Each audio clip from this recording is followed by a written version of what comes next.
আজ ছিল বৃষ্টি ভেজা দিন। সকালটা এইভাবে শুরু হলেও ছিল মনে বেশ আনন্দ, কারণ আজকে বেবিকে স্কুলে পাঠাতে হতো না, ওর ছিল আজকে ছুটি। তো এখানে ও ছুটির জন্য করছিল কিছু পড়াশোনা, আর তারপরে করে নিয়েছিল আমার দাদা ভাইয়ের জন্মদিনের জন্য একটা কার্ড মেকিং।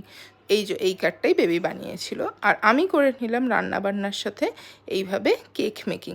তো কেকটা হচ্ছে দাদা ভাইয়ের জন্মদিনেরই কেক, তো সেটাই বানিয়েছিলাম। ফার্স্টে এরকম একটা অ্যাবস্ট্রাক্ট প্যাটার্নের ডিজাইন করছিলাম, যেটা আমার একদম ভাল লাগছিল না, তো সেটাকে আমি তারপরে পুরো ইরেজ করে এরকম ওয়েভি স্পাইরাল লাইনের একটা কেক বানালাম। বানিয়ে আমি চলে গেলাম হচ্ছে আমার যে ব্যাকড্রপ বানিয়েছিলাম ডেকোরেশন, সেটাকে একটু মডিফাই করতে। তারপরে রেডি হয়ে আমরা চলে গেলাম বাপের বাড়িতে। সেখানে গিয়ে যে বেবি আমি সবাই মিলে এই যে ওইভাবে করে দেয়ালে হচ্ছে ডেকোরেশন করলাম বেলুন ফেলুন ফুলিয়ে। আর আমাদের বার্থডে বয় এসে গেছে, এই যে কেক কাটিংও হয়ে গেল। এবার আমরা খেয়ে দিয়ে চলে এলাম বাড়ি। তো এর ওপর ফুল ব্লগ চ্যানেলে আছে, তোমরা অবশ্যই দেখো।